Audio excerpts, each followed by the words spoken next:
സുഹൃത്തുക്കളെ, Argentina Brazil qualifier മത്സരത്തിന്റെ 2 ദിവസം മുൻപ് നമ്മൾ ഇട്ടിട്ടുള്ള ഒരു കോntest ആയിരുന്നു.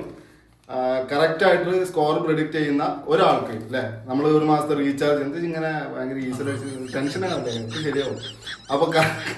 അപ്പൊ കറക്റ്റ് ആയിട്ട് 4 ഗോൾ അർജന്റീന അടിക്കും, 1 ഗോൾ ബ്രസീൽ അടിക്കുമെന്ന് സ്കോർ പ്രെഡിക്റ്റ് ചെയ്ത 2 ആളുകളാണ് നമുക്കുള്ളത്. ഒന്ന് ട്രെൻഡ് അർണോൾഡ് എന്ന് പറഞ്ഞിട്ടുള്ള ഒരു ഇൻസ്റ്റാഗ്രാം അക്കൗണ്ടും, ഒന്ന് അൻസാർ EK എന്ന് പറഞ്ഞിട്ടുള്ള ഇൻസ്റ്റാഗ്രാം അക്കൗണ്ടും.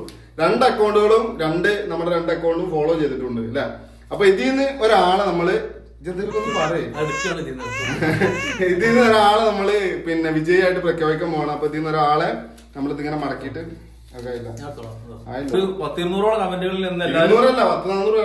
ഒരുപാട് 0-1, 1-1, 2-1, 3-1 അങ്ങനെ പോയിട്ട് 4-1 എന്ന് പറഞ്ഞ 2 പേര് മാത്രമാണ്.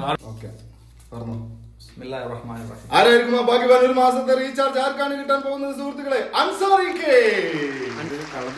ട്രെൻഡ് അർണോൾഡ് എന്നുള്ള അക്കൗണ്ട്. നമുക്ക് അടുത്ത മത്സരത്തിൽ നോക്കാം. അടുത്ത പ്രവചനവുമായി നിങ്ങൾ മുന്നോട്ട് വരിക. നിങ്ങൾ എടുത്തിട്ടുള്ള ആ ഒരു പ്രവചനം ശരിയാണ്, പക്ഷെ നിർഭാഗ്യവശാൽ അൻസാറിനാണ് ഞങ്ങൾ നറുക്കെടുത്തപ്പോൾ കിട്ടിയിട്ടുള്ളത്. എന്തായാലും നിങ്ങൾ നിന്ന് നമ്മൾ ഹൃദയത്തിൽ ഉണ്ടായിരിക്കും. അപ്പൊ അൻസാർ EK ഞങ്ങൾ കോൺടാക്ട് ചെയ്യുന്നതായിരിക്കും. അൻസാർ EK വേറെ കാരണം, അൻസാർ EKന്റെ നാട്ടുകാരനാണ് വേറെ കാര്യം. അപ്പൊ അൻസാർ EK ഞങ്ങൾ കോൺടാക്ട് ചെയ്തിട്ട് ഏത് നമ്പർക്കാണോ റീചാർജ് ചെയ്ത് കൊടുക്കുന്നത് ആ നമ്പർ വാങ്ങിയിട്ട് അവർക്ക് ആ 1 മാസത്തെ റീചാർജ് നമ്മൾ ചെയ്ത് കൊടുക്കുന്നതായിരിക്കും. അപ്പോ വാമോസ് അർജന്റീന.